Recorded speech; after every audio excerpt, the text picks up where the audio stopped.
Biz əvvəlcə bir səhər yeməyimizdən imkan yaradıb sizinlə salamlaşırıq. Yenə də Ulduz Ana rubrikamız davam edir. Bu dəfə gördüyünüz kimi qonağımız çox gözəl bir xanımdır. Samirə xanımdır. Amma o tək deyil. Bu dəfə rəfiqəsi ilə və bizim bir çoxlarımızın tanıdığı Sonar xanımla biz səhər yeməyi edirik. Çünki adətən onlar səhər yeməklərini bir çox qonaqlıqlarını birlikdə keçirirlər. Təbii ki, bizim baş qəhrəmanımız da buradadır, Nuran. Samirə xanım salamlaşıq və öncəliklə izah edək ki, yəni bizi izləyən xanımlarda çaşqınlıq yaranmasın. Biz bu masa arxasında niyə əyləşmişik? Yəni səhər yeməyi yeyirik təbii ki. Sabahınız xeyir olsun deyirəm. Burada olan bütün mənim doğmalarıma və məni izləyən doğmalarıma, onlar da artıq doğmalarımdır. Çünki hər bir tamaşaçı bizim üçün doğmaya çevirib onların sayəsində. Səhər yeməyindəyik, həm iş görüşməsindəyik, həm doğmalarımızla bir yerdəyik, həm uşağımızla bir, hamısı birində. Yəni işgüzar qadın üçün məncə başqa çıxış yolu yoxdur. Yəni Samirə xanımla biz bir günümüzü keçirtməyə çalışacağıq, sığdırmağa çalışacağıq bir neçə dəqiqə. Amma Samirə xanımın adətən keçirdiyi günlərdə çalışır ki, səhər yeməyi edirsə, onu harasa gedəsidirsə, misal bugünkü kimi harasa çəkilişə gedəsidirsə, qızını da özü ilə bərabər götürsün. Məhz bu videoda biz Samirə xanımın digər xanımlar kimi də ana olmasını, necə ana olduğunu sizə təqdim edəcəyik, onu ana kimi təqdim edəcəyik sizə. Maraqlıdırsa videolarını izləməyə davam edin.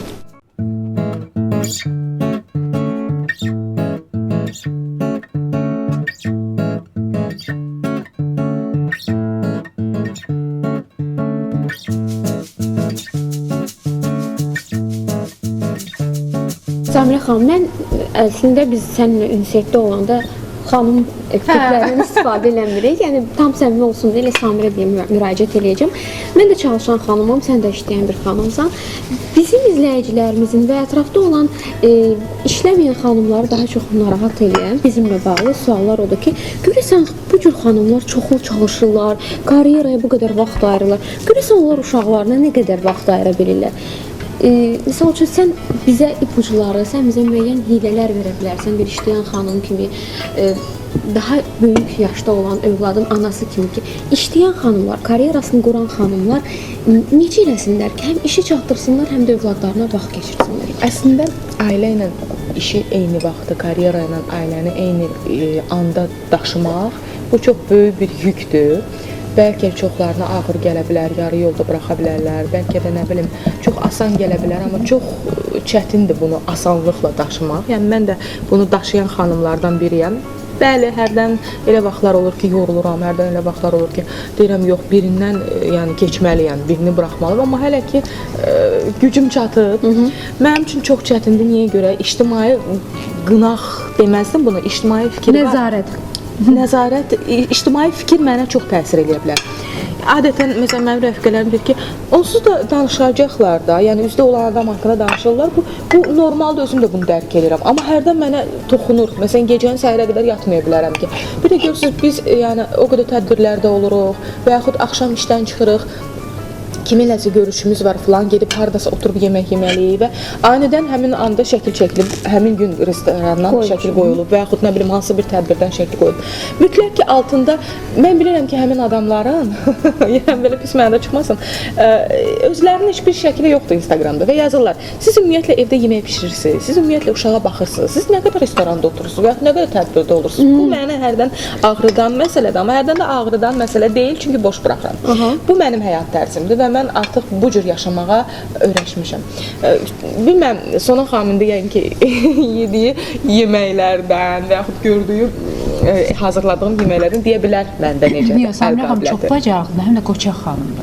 Bir dəqiqənin içində elə şeylər yaradar, düzəldər, qoyar, heç deməz. Adətən işləyən xanım, işləməyən xanımlar çox şey çatdırmırlar. İşləyən xanımlar amma çatdırırlar. Yəni mən öz təcrübəmdən görmüşəm ki, mən işləməyən vaxtlarımda daha çox tənbəllik basır məni. İşi sonra eləyərəm. Yəni sonraya saxlaya bilirəm. Amma işləyən insan tüklər demək sanki zində qalır və hər bir şeyin etməyin qısa yollarını fikirləşir. Və qısa zamanını ye. Mən sizə deyim ki, mən tərəvəzləri çox sevirəm və bir dənə bəlkə də mənfi cəhətim qarışdırıb nəsə fantaziyamdan nəsə yeni bir şey çıxardım. Tez bir zamanda mənim evimə qonaq gəlməlidir. Hətta eyni vaxtda gedirik evə. Mən elə sürətlə maşını sürüb evə çata bilərəm ki, və elə bir yemək hazırlaya bilərəm ki, onlar uzağa 5-10 dəqiqə mənim evimdə söhbət eləyə bilərlər. Biz ardıcıl gəlmişik, maşını öndə sürüb mən arxada. Mən artıq gedib ona çatınca o evdə olur və bişirir, süfrəsini daşır. Belə hallar çox baş verir. Yəni, hətta gecə saat 12-də, 1-də belə Samira durub bizim üçün nəsə hazırlayıb, gözəl formada təqdim edir. Bu evdarlıq, məsələn, analıqla bağlı. Bax, səhər yeməyi biz boş yerə birlikdə etmədik. Yəni, bundan boş yerə başlamadıq. Əslində, burada da analara bir mesaj var. Əslində, səhər yeməyi hər şeyin başlanğıcı deməkdir, günün başlanğıcı deməkdir. Özüm səhər yeməyi sevməsəm də, amma çalışıram ki, bu mədəniyyəti qızımda inkişaf elətdirir. Bilirsiniz, mənim üçün yemək bir çörəyin arasına kalbasanı mı deyim və yaxud nəyisə əlavə eləyib bir buterbrod yeməkdən ibarət deyil. Vacib deyil ki, uşağın təki qarnı doysun. Yox, mən məsələn, indi baxıram, mən sadəcə bir qısa vaxt axtarım qızıma deyim ki, yəni belə səliqəsiz yemək olmaz. Yəni, o xanım böyüməlidir. Süfrə mədəniyyəti ilə. Süfrə mədəniyyəti istəyirəm olsun. Mən məsələn baxdım, gördüm, bax xoşuma gəldi vilkanı və çəngəli və bıçağı hansı əldə tutmaq lazımdır, onları bildi. Onları necə idarə etmək lazımdır, onları bildi. Hə, amma ki Doğuşan. Bugün tərs tutub deyəsən. Hər ona rahatdır, elə də tutub. Hə, amma ki çox istəyirəm ki, uşaqlara bacardığımız qədər daha çox vaxt ayıraq. Əgər bunu bacarmırıqsa da, bunu etibar etdiyimiz elə bir adam seçək ki, məsələn, mən çox dayəyə üstünlük verə bilərdim. Yəni, bəlkə də. Amma çalışdım bu dayə mənim anam olsun. Yəni, anam ona qulluq eləsin. Çünki necə səni tərbiyə edə bilibsə, sən arxayınsən ki, o cürdə sənin qızını tərbiyə edəcək. Nənələr düzü biraz öz uşaqlarından başqa, nəvələrinə başqa cür baxırlar. Daha onları belə ərköyün böyüdürlər. Allah. Bax, onun üçün artıq hazırlayıb. Mənim qızımın bir xasiyyəti var, özü istəyir hər şey eləsin. Sərbəstliyi sevər. Samostoyatelnidir. Məsələn, adicə, bilirsiniz o da nədən irəli gəlir? Mənim qızım daha çox gününü bizim yanımızda keçirdi. Hətta yenə deyirəm, harasa da gediriksə belə, çalışıram ki, orada uşaq bölməsi var. Məsələn, mən sakit və rahat yerləri sevirəm. Belə səsli gür yerləri çox sevmirəm. Mən çünki işdə o qədər beynim informasiya ilə doludur.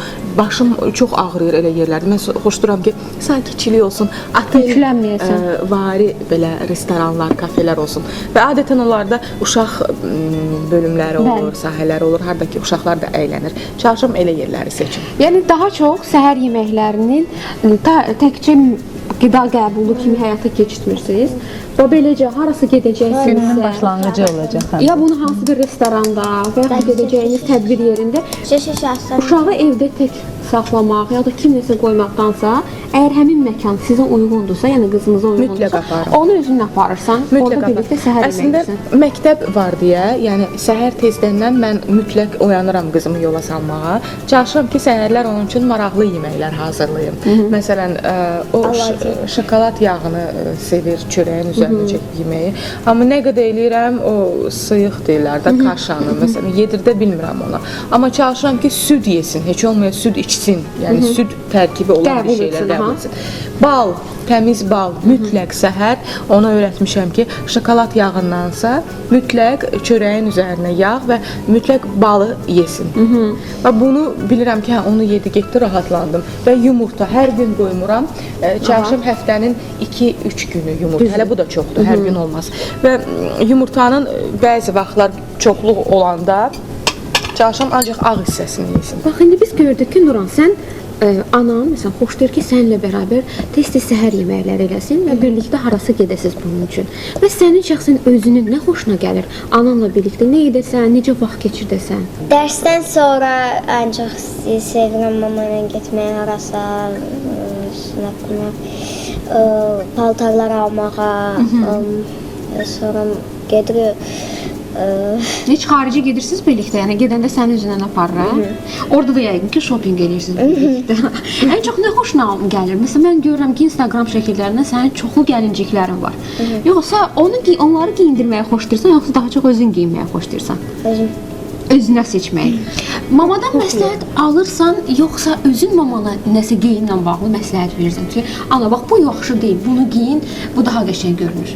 Ah, mən burada mane olmaq istəyirəm. Niyə görə ki, Nuran hər kəsə müdaxilə edir geyimlərində. Dizayner verir. Mama, bu buna əla imkan vermir. Heç Nurandan biz heç kəs, məsələn, biz Nuran neytral qalır da kənarda. Neytral, sıraz Nuran deyir, mama bu bundan yaxşıdır. Yox, mən məsləhət görürəm bu. Ay Nuran, sakit ol. Hətta mağazada alış-veriş edəndə bu yaxşıdır, bunu götür, bunu elə. Onun içərisindəki o Nuran, bəli, susmur. belə uşaqdır. Mənə elə gəlir ki, Nuran hərdən özünü o qədər bizim yanımızda çox olub ki da, yəni böyüklərin yanında çox olub və hamımıza nəsə bir şey söhbət olanda hamımıza bir müdaxilə edib nəsə deyəcək. Hərdən fikir, mən özüm bunu belə inkişaf elətdirmişəm. Mən çox mənim vaxtımda mən qapalı böyümüşəm, çox qapalı böyümüşəm. Hətta nəsə istəmişəm deyim ki, mən məsələn hal-hazırda ay ana, mən bunu istəyirəm. Mən gözləmişəm ki, nə vaxt anam söhbətini qutaracaq, nə vaxt qutaracaq və hər şey qutarıb hələ mən onu yeməmişəm. Mənası itib və yaxud da istəməmişəm. Amma bu zaman mən inkişaf elətdirdim ki, bu uşağım özü danışsın, öz istəsin də. Və bu günləri mənim hardasa xoşuma gəlir. Onun öz fikirləri var. Məsələn, mən özümdə bacarıb, amma inkişaf elətdirə bilmədiyim xüsusiyyətlərini istəyirəm ki, mənim qızımda artıq olsun. Məsələn, mən çox gözəl rəsmlər çəkirdim. Amma mən gözəl rəssam ola da bilərdim. Olmadım. Mən məsələn bugün rəngləri qarışdırmağı çox sevirəm. Qarışdırmaqdan əlavə o gözəl yaranır görüntü. Ondan zövq alıram. Məsələn, mən çox istəyirəm ki, Nuran bu sahədə formalaşsın. Məsələn, mən təbii ki, bugün artıq durub rəssam ola bilmərəm, amma uzağı hobbi kimi bu rəssamlıqdan özüm üçün faydalana bilərəm. Amma istəyirəm ki, məsələn, o rəssam olsun, dizayner olsun. Səndə reallaşmayan nələrisə, əgər onda potensial varsa, sən artıq şərait yaradırsan. Çünki eyni hissləri yaşamısan, çətinliyi. Və istəyirsən ki, ona asan olsun. Burada həm də analıq instinkti var da. Yəni müəyyən mənada onu nə dediyini başa düşürsən, amma qorumaq instinktini qabağa keçir ki, qoy o bu şeyləri rahat edə bilsin, həyata keçirdə bilsin. Yəni məndə formalaşmayanlar qoy onda formalaşsın. Yer gəlmişkən biz Nuranın bu qabiliyyətini irəliləyən dəqiqələrdə görəcəyik.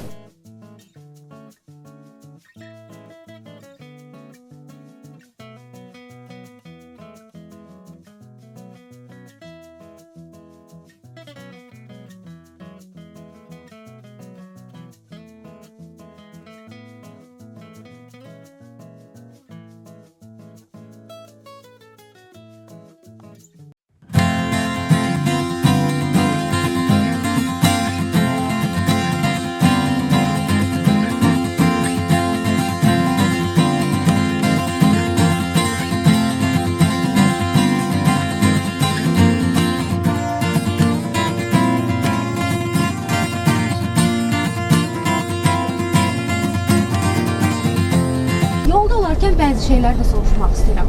Bax, mən görürəm ki, çox böyük ölçülü avtomobil idarə edirsən. Adətən xanımlar, hər xanım buna risk eləmir ki, bu boyda ölçülü. Çalışırlar miniatür, kompakt avtomobillər idarə edəsinlər. Biz yolda olarkən bir xanım sürücü kimsə, başqa xanım sürücülərin hansı hərəkətləri qıcıqlandırır?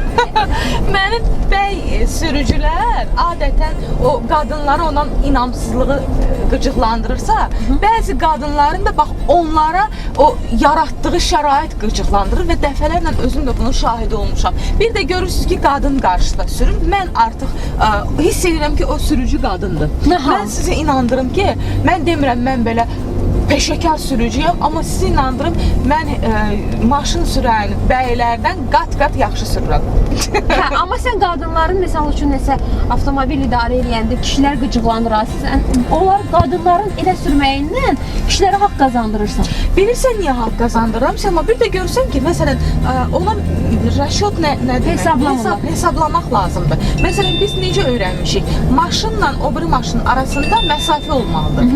Ara məsafə. Ara məsafəsi qoymaq lazımdır. Və bir də uzaqdan gəlirsən, əgər qarşıdakının qırmızı işığı arxadan yanırsa, yəqin o sakitləşdirir özünü. Aha, dayanmaq stopları basır. Stoplayıram. Sən də artıq o məsafəndən asta gəlməlisən. Artıq gəlib onun arxasına çatıb belə dayanmaq olmaz. Ani, hə, tormozlamada silkələnmə yaranır. Silkələnmə yaranır və mən bunu bir sərnişin olaraq da heç sevmirəm. Mənim yoldaşım şəxsən elə maşın sürür.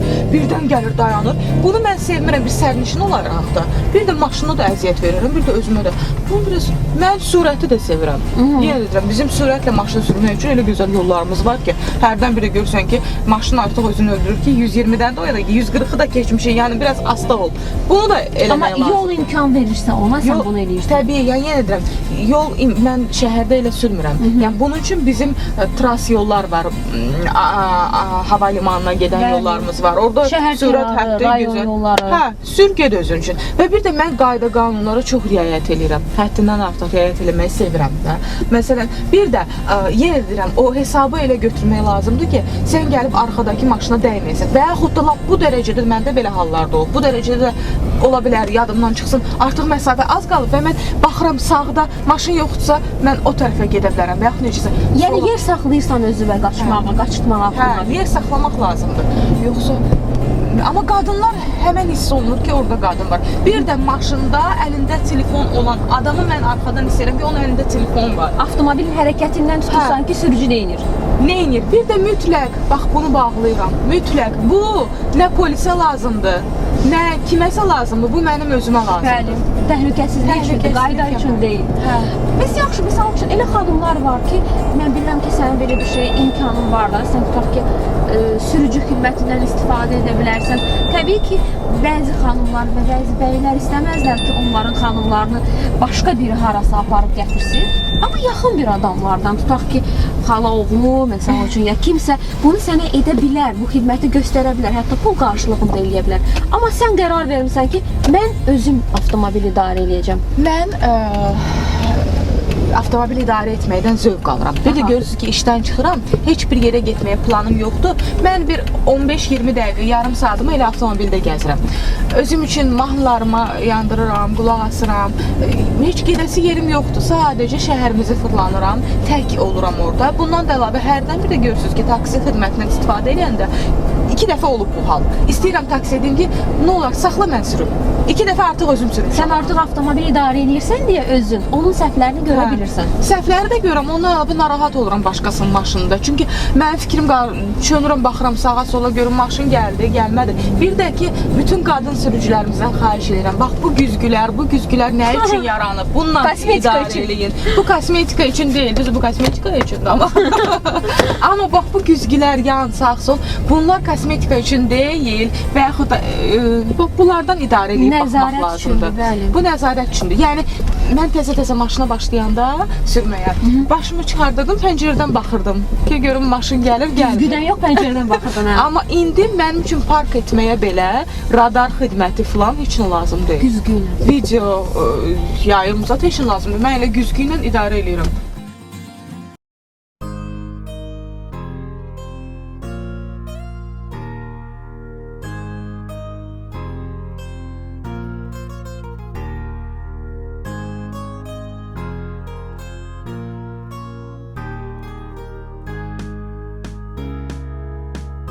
Bax, indi Samira, biz Nurandan kənar təklikdə söhbət edirik. Mənə çox maraqlıdır ki, mən əslində qız anası deyiləm, bu şeyləri bilmirəm. Sən, məsəl üçün, başqa kənar şəxslərin yanında Nurana nəsə bir acıqlana bilirsənmi və yaxud onu təklikdə saxlayırsan? Yəni, bu sənin ona acıqlanma, nəsə bir səhv tutma prosesi necə olur? çox çətin məsələdir bu, bilirsən. Bu elə məsələdir ki, həmən dəqiqə əsəblərin tarıma çəkilə bilər. Həmən dəqiqə sən özünü saxlaya bilməsən, o uşağın üstünə orada qışqıra da bilərsən. Yəni bunun üçün çox səbirli, sakit olmaq lazımdır mütləq analara. Amma ki, yenə də çalışırsan ki, basasan səbrini ki, sakit dayan. Çünki uşağı başqa adamın yanında qışqırmaq bu tərbiyə eləmək demək deyil. Mən çalışıram ki, qışqırmayım, onu başa salım həmən dəqiqə və yaxud bir kəlmə deyirəm ki, Nura, это мне не понравилось. Bu mənim xoşuma gəlmədi və artıq orada başa düşdü ki, mən ondan incidim. Yəni mən onun cəza üsulu mənim ondan inciməyimdir. Çünki mən dəfələrlə olub inciyəndə bəlkə bir günlərlə onu danışdırmıram. O ona cəzadır. Bu ona cəzadır. Yəni hətta bunu barışmaq üçün ağlaya da bilər. Nə bilim neçə dəfə gəlir, deyir, "Ay mam, izvinimiyəsən. Yox, mən barışa bilmirəm. O hadisə yadımdan çıxmamış, mən onunla barışa bilmirəm." Ən böyük cəza tədbiri budur ki, mən səndən incidim. Bax indi evində qız böyüyür də. İnşallah ikinci evladın da cinsindən asılı olaraq sənə yəqin ki, suallar və yaxud da təcrübələr yaranacaq. Amma qızın həm də oğlandan fərqli olaraq zövqünü formalaşdırmaq işi var. Sən kifayət qədər, yəni xanımların zövq baxımından bəyəndiyi bir xanımsan. Hamıya da maraqlıdır. Samirə özü bu şeylərə riayət edir. Görürsən o öz qızını necə bu cığıra sala bilib ya yox. Əvvəlcə o mənə belə yüksək emosiyalar verən, enerji verən o sözlərə görə təşəkkür edirəm. Amma bu mənim üçün doğrudan böyük xoşbəxtlik hissi gətirir. Mən çünki özüm geyimlərdən, onları bir-birinə uyğun edib, kombinə etməkdən, rəngləri xüsusilə bir-birinə kombinə etməkdən çox zövq alıram deyə və bunu həmişə də istəyirəm ki, sirayət eləsin məndən digər xanımlara. Bunun üçün çalışıram. Hətta mən öz Instagram səhifəmi çox vaxt istəyirəm, dəyişim profilini eləyim, ancaq geyimlər. Harasa bir butika gedim, oradan bir neçə geyimi götürüm, bir-birinə uyğun edim. Yəni siz bu butikdən bu geyimi bununla da bərabər ala bilərsiniz. Bununla da bərabər ala bilərsiniz. Eyni zamanda belə də ala bilərsiniz. Məsələn, mən çox xoşlayıram ki, şifon bir paltarla qalın bir nəsə bir şey geyinək, kobud bir ayaqqabı geyinək və yaxud da elegant bir şeylə kobud nəsə bir şey qarışdırmaq və yaxud bir-birinə ton baxımından uyğun, məsələn, yaşılla tam göyü qarışdırmağı sevirəm. Görmüşəm. Araya da firuzə rəngi, akvamarin rəngi qatmaq olar. Sarı da orada ola bilər, orada bənövşəyi də ola bilər. Rənglər bir-birinə qarışanda çox maraqlanır. Uşağıma da bu keçsin mənim ən böyük arzumdur. Bunun üçün də arzudan əlavə üzərində işləmək lazımdır. Məsələn, mən qızımı da geyindirəndə çalışıram çox vaxt eyni geyimlərimiz olsun və yaxud özümə paltar almağa gedəndə onu da özümlə aparıram. Qoy indidən o baxsın ki... Sən ona izah edirsənmi? Heç olmasa şifahi şəkildə nəsə müzakirələrdə o iştirak edir yəqin ki. Başa düşür ki, anam bunu niyə aldı, niyə seçdi bunları? Məsələn, o internetdə belə oyunlar oynayır, kukla bəzəyirlər, gəlincik, oyuncaq bəzəyirlər, qızlar bəzəyirlər. O mənə göstərir ki, bu bununla uyğun gəlir. Məsələn, mən onu həvəslə onu başa salarım ki, hə, bax bu geyimdən bu uyğun gəlir. Hətta mübahisə edirik ki, hansımız mənə deyir, ay mama bəsdir deyir, sən çox deyir oynadın bu telefonla, indi ver, bu mənim oyunumdur. Yəni ki, sən ona hansı real təcrübədə nümunələri göstərirsən və həqiqətən də fikirləşmirsən ki, bunun çox xüsusi bir yaş lazımdır, o yaşdan sonra öyrədirəm. İndidən sən onun real olaraq nümunəsisən göz önündə və həqiqətən də sən istəyərsən ki, qızın da sənin kimi olsun, ən azı sənin kimi olsun. Mənə elə gəlir ki, Səma, məndə bu geyimlərə olan böyük sevgi mənim öz uşaqlıqda yaranan həyat tərzindən başlayıb. Mən çox yəni oturuşmuş bir ailədə doğulsam da, böyüsəm də, amma mənim valideynlərim heç vaxt o gəlirlərini övladlarının geyimlərinə sərf eləməyiblər. Yəni bizi daha çox kitab mağazalarına daşıyıblar, aparıblar. Nəinki paltar dükanlarına və yaxud da ki, mən hansısa bir bayramlar olardı, mən gecələr fikirləşim, mən sabah nə geyinəcəm? Yoxdur paltarım. Siz inanın, yəni yoxdur paltarım. Bəlkə bu yoxdur paltarım fikri ilə sən nəsə yaratmağı daim özündə formalaşdırırsan. Və mənim bax bütün günü bizim bütün evlərimizin şkaflarının altı oyuncaq yeridir. Eynən mənim uşaqlığım. Bizim şifanyerlər, birinci mərtəbələri, hamısı o vaxt Barbie kuklalar var idi. Mən onlara paltar tikirdim, iynələrlə, özüm, parçalarla. Bütün təsəvvür edin ki, öz paltarlarımdan onlara nəsə paltarın rəngi xoşuma gəlirdi, amma modeli xoşuma gəlmirdi. Onu götürüb başqa cür tikirdim o kuklaya. Bəs özü ana kimi Nuranla münasibətdə nədə günahlandırırsan? Yəni düşünürsən ki, yox bu məndə yaxşı alınmır. Tək bilirsən, özün bilirsən onu. Hə, bunu mən etiraf eləyəcəm. Çox vaxt səbirsiz oluram. Mən doğrudan etiraf eləyəcəm. Çünki son vaxtlar ümumiyyətlə beynimdədir. Onu düşünürəm ki, mən qızım çox danışır. Birinci onu deyim, bilməm nə ilə əlaqəli, hiperaktiv uşaqdır. Mən onun o hiperaktivliyi qarşısında təsəvvürən sönmüş bir Hətta Samirə kimi adam sönmüş bir qadınam da. Yəni o sualı təkrarən elə verir ki və bəkdəndən danışır. Bilməm o nə ilə əlaqəlidir. Bariton səsi var belə. Və o səs mənim beynimə hərdən o qədər deşir. Gözləyirəm ki, deməyim ki, sakit, asla danış. Və diqqət cəlb eləmək istəyir sanki. Və mən onun o dolğun fikirlərini cavablandıra bilmirəm. Çox vaxt cavablandıra bilmirəm. Bir dəfə cavab verirəm, qısa. Amma o istəyir mənlə ünsiyyətə girsin, söhbət eləsin. Və bu söhbətin tamamı yoxdur da, nöqtəsi yoxdur. Bu uşaq davam edir. Bunu özümə bağışlamıram. Çünki o inciyir mənlə və mənə də elə gəlir ki, demək mən ana kimi mənim üzərimdə olan məsuliyyəti yerinə yetirə bilmədim. Hətta o inciyir üzüncündə ki, niyə mənə deyirsən get o bir otağa, niyə mənə deyirsən Nuran sakit ol, bəs mən bunu kimdən soruşum? Onda yumşalıram, deyirəm məndən, amma biraz asta səslə soruş və biraz da fikrimi tez tamamla. Ay Nuran, mən o söhbətin sualın axırına qulaq asana qədər. İndi bu müşahidələrimi deyəcəm şəxsən özüm. Mən belə başa düşdüm ki, biz çalışırıq bu videoda Samirə xanımın timsalında qızı olan analara bəzi birliklər göstərək ki, uşaqlarınızla necə vaxt keçirdə bilərsiniz. Misal biz birlikdə səhər yeməyi etdik. Əgər münasibdirsə gedəcəyi yer uşağın, Samirə xanım onu özündən aparır həmin yerə. Sonra shoppinglə bağlı övladı ilə bərabər gedir. Yəni onun zövqünün formalaşmağına kömək edir. Daha sonra özü bayaqlarım xatırlatdın ki, rəsmə marağın olub, amma reallaşdıra bilməmisən. Eyni istəyi qızında gördüyünə görə artıq ona şərait yaradırsan. Yəni biz birazdan artıq sərgi salonuna gedəcəyik. Harda dərs alırsa Nuran onları görmək üçün. Bəlkə biz keçək sənin xanımlara tamam başqa bir, yəni sənin özəlliyin var. Xanımlar bunu izləyəndə görüblər. Sən daha çox baş örtüləri ilə maraqlanırsan və bunu necə bağladığınla bağlı qadınlarda sual yaranır. Bəlkə elə vaxtdan istifadə eləyək və sən başına bir çalma bağlayasan, bizə də öyrədəsən. Yumşaq, bax belə 4 günc formada bir kasınka götürürsünüz. Yumşaq olmalıdır ki, hər formada siz onu düzəldə bilərsiniz. Onu bax belə 3 bucaq formasında bükürsünüz.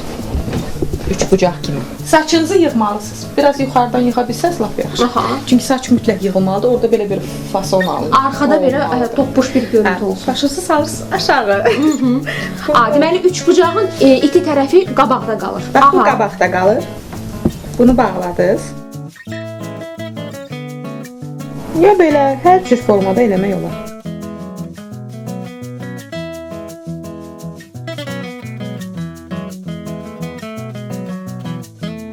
Əslində bu qədər sadə olduğu bilinmir. Çox sadədir. Mən də əvvəllər elə bilirdim ki, bu çox çətin bir şeydir. Demək olar ki, əsas işi artıq biz gördük. Burada güzgü bizə mütləq lazımdır. Baxın, bax bunu gördünüz. Salın bu artıq şeyləri bura. Görürsüz? Burada dediyim kimi o saç olmalıdır. Bunu da özünüz ürəyiniz istəyən kimi. Artıq sancaqlardan da istifadə edə bilərik, düyün də eləyə bilərik. Necə istəyirsiniz? İstəyirsiniz düyün eləyin. Broş da vura bilərik. İstəyirsiniz sancaq eləyin. İstəyirsiniz, yəni baxın. Bax belə də eləmək olar. Bu bir tərs. Darıxmışdım və çoxdan belə yığmırdım saçımı. Və ya sıxdınız. Çox istəmirsiniz şişsin deyə. Bunu belə burun. Aparın, salın bura. Süper. Amma əslində qarşıdakı bu əmələ gələn forma adama çaşdırır ki, harda başlayıb, harda bitir. Mən əvvəllər bunu bilmirdim. Sən demə bu çox məşhur bir turban deyirlər də buna. Məşhur bir şeymiş. Mən bilmirdim bunu. Mən elə bilirdim ki, ümumiyyətlə belə bir tərz yoxdur. Mən saçım çox vaxt efirlə adam olduğum üçün felləmək lazım idi və yaxud nə bilim, nəyisə etmək lazım, saçlarım nazik idi. Mən fikirləşirdim evdən bayıra çıxanda, halım yoxdur, vaxtım yoxdur bunu düzəldim. Mən götürüb bunu belə bir şey bağlayırdım evdə özüm üçün. Sonra gördüm nə qəşəng görünür. Belə gedim bugün. Araşdırdın. Və mən sizə deyim ki, sonra internetdə axtardım, gördüm, Küveytdə belə bir xanım var. O demək çox gözəl geyimlər geyinir, hətta krasovkalar, ketalar belə. Hicab, cinslər. amma krasovka. Hicab deyil onlarda. Türban. Sırf bax budur. Aha. Sırf bax bunu bağlayır. Ürək istəyən yerə belə geyimlərdə gedə bilər. Məsələn, mən bunu dəyişik eləyib eynəklərlə məsələn düzəldirəm. Aha. Və bu elədir ki, qışda da yaxşıdır, yayda da saç o qədər təmiz olmayanda da səni variant kimi çıxardı. Variant kimi insanı bütün pis şeylərdən Hətta hansı bir məclisdə mütləq sən fərqlənirsən. mütləq Hamı fərqlənirsən. eyni bir saç tünzümünə gələndə sən artıq mütləq orada kreativlik elədiyinə görə fərqlənirsən. Həm Hasan yolu, yəni bunu məndən çox adam istəmişdi göstərin. Çox sağ ol Səma xanım olsun ki, mənim bunun üçün bir vaxtım yox idi. Yəni vaxtdan da əlavə bunu mənə çəkəcək bir adam tapmırdım ki, mənə çəkin, mən bunu kiməsə göstərim. Bizim videomuz vasitəsilə axır qızlar arzularına çatdılar. Yəni bilin ki, mütləq bu hissəsini ürəyiniz necə istəyir, elə də eləyin. İstəyirsiniz yumruya Broş da vura bilərlər bizə. İstəyirsiniz broş vurun. Gül formasında verirsiniz. Necə istəyirsiniz, elə də eləyin. Yəni bu sizin zövqünüzdən asılı olan bir şeydir. Belə eləyin. Yaxşı, Samir, indi biz əslində xanımlar üçün, analar üçün bir dənə üsul göstərdik. Mən istəyirəm ki, sənin qızın varsa, özünlə belə işlər görürsənsə, özün üçün bu fantaziyaları gerçəkləşdirirsənsə, 100% qızın üçün də sənin maraqlı saç düzümlərin var. Peki Nuranı çağıraq, Nuranla da saçınla bir nəsə eləyək, ya hörgü edək, analarımız nəsə götürsünlər bizdən qızlar üçün. Gəlsin. Nuran! Mən ümumiyyətlə uşağın iki belə hissəyə ayrılan saçlarını çox sevirəm. Hər gün biz bunu hörürük. Amma hörgüyə ehtiyac olmayanda, yəni istəyirik qeyri-adi bir şey yaradaq. Onda mən yadınıza gəldi belə Sovet vaxtında multiklər var idi və yaxud kinolar var idi. Orada bütün balaca qız obrazları belə idi. Məsələn, bunu məndə bir hissəsini göstərəcəm. Məsələn, bu hissəni hörürük, daha sonra bunu 2 dənə eləyirik. Mən bunu çox sevirəm. Və ya məsələn, burada şəkilli bir zakolka oldusa, Onun ətrafına saçını doldurursan. onun ətrafına saçını doldururam. İndi burada biraz səliqəsiz oldu. Bax, belə bir şey. Sonra sancaqlayırsan. Bunu sancaqlayırsan. Hə. İkinci hissədə eyni. Ya deməli hörgü edirsən, qatlayırsan tərəfini içəri. Çox kukuşka. Hə, kukuşka var, elektronika üzərində, kinosunda. Ya da ki, başına, ətrafına doldursan. Hə. Zakolkanın.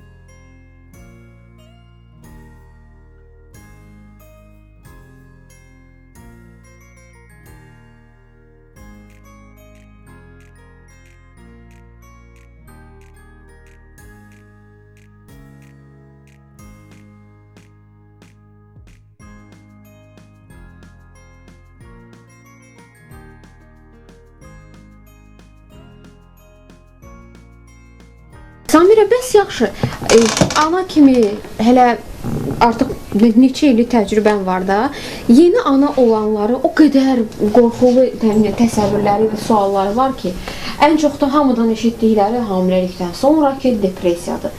Sən ana namizədlərinə və yenicə ana olmuş xanımlara depressiyadan çıxmaq üçün sən nə etdin? Yəni, nə üsulların var ki, o səni qoymadı, batasan o depressiyadan? Birinci növbədə ana olmaq, hamilə olmaq bu qadının ən gözəl vaxtlarından biridir. Yəni bu xəstəlik deyil. Bunu xəstəliklə səhv salmasınlar. Bu olmaz, o olmaz. Saç kəstirmək olmaz, saç rəngləmək olmaz. Belə qəribə üsullarda Stereotiplər, skeptik fikirlər, hə. Bu yəni düzgün deyil. Bəli, saç rəngləmək bəlkə hardasa iyi toksik baxımdan uşağa ziyan ola bilər. Bu baxımdan olmaz. Amma ay nə bilim saçı rənglədim, uşaq doğuldu, başqa rəngdə saçı da oldu. Belə şeylər Saçını kəsmək qeyri-adi bir şey. Saçını kəsmək olmaz, o saçsız da olacaq. Hamiləlik 9 ay ərzində qadının həyatında dəyişik bir dövrdür. Bu dövrdə məsələn qadın düşünməlidir ki, mən nə geyimlər geyinə bilərəm. Bu dövrün də təbini özüm üçün Bəli. həyatıma gətirməliyəm. Qadınlığın pik nöqtəsidir. Pik nöqtəsidir. Və yaxud da ana olmuşam. Necə eləyim ki, analıq obrazına girin, hansı geyimlərdən istifadə edeyim? Müasir bir ana olum. Müasir bir ana olum və yaxud övladımla eyni rənglərimi seçim və yaxud necə geyinim? Bu başqa bir hisslərdir. Bu da həyatın çox qısa və yəni hamiləlik dövründə söhbət gedir. Çox qısa bir dövrüdür, 9 ay müddətində. Əldən qaçırmaq. Onu əldən qaçırmaq olmaz. Fotosessiyalar eləyin, qəşəng fotosessiyalar eləyin. Qəşəng geyimlər alın özünüzə. Söhbət maddiyatda deyil. Mənə elə gəlir ki, elə az məvaciblə elə xariqələr yaratmaq Misal üçün sən indi bizim üçün turban bağladın. Nədir qiyməti? Heç nə. Bu çox ucuz, ən ucuz kasınkadır. Dərziyə gedəndə hansısa bir qalmış parçadan 400 sev, yəni ən ucuzlu bir kasınkadır. Siz salona getməyib. Mən hələ tutalım da, indi əlimin altında bir neçə salonlar olsa da, heç bir görsün ki, mən onların heç birinə getmirəm. Makiyajımı da özüm eləyirəm. Artıq 13 ildir mən efir makiyajını özüm eləyirəm. Toya da gedəndə, tədbirə də gedəndə makiyajımı da özüm eləyirəm. Saçımı da mənim burada bir neçə saç şinyonlarım var, aksesuarlarım var. Onu da eləyirəm. Və saçdan danışmışkən, bu məqamı istəyirəm mütləq Səma xanımlara verginə ki, saçınızın üzərində xanımlar eksperiment aparmayın, çox xahiş edirəm sizdən. Yəni mən öz üzərimdə, öz təcrübəmdən sizə deyirəm ki, saç düzdür, diş deyil, yerinə çıxacaq, gələcək, amma qadının gözəlliyi onun saçıdır.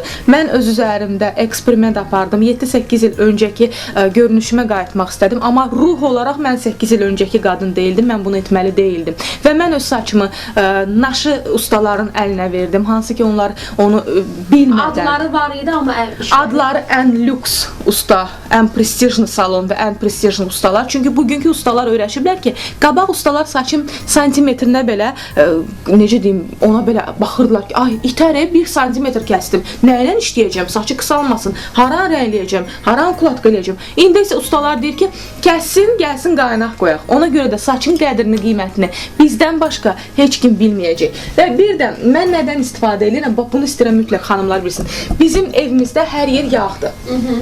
Yağlar, mütləq qoyun göstərim.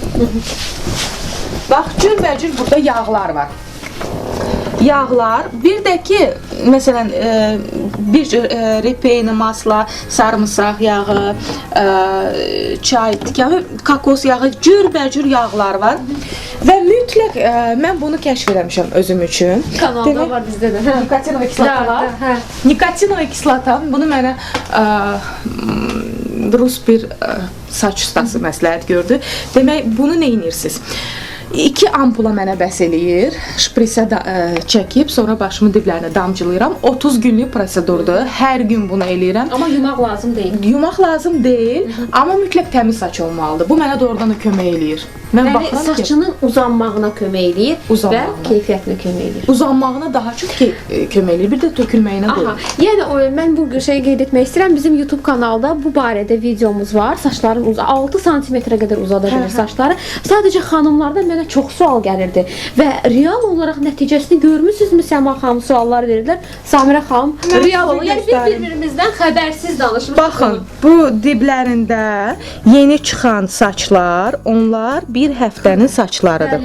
O yəqin ki, orada seçiləcək. Orada qara çıxanlar bu yeni saçlardır.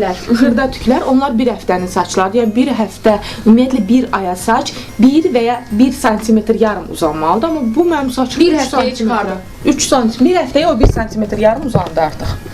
Özü çox ucuzdur. Hə, çox ucuz. Samirə xanımın övladı ilə keçirdəcəyi nüanslardan, vaxt keçirəcəyi sulardan biri də onun qızının böyük həvəs etdiyi rəsmədir. Rəsmlə bağlı bizim bir gəzintimiz olacaq. Videomuz məhz həmin sərgi salonunda davam edəcək.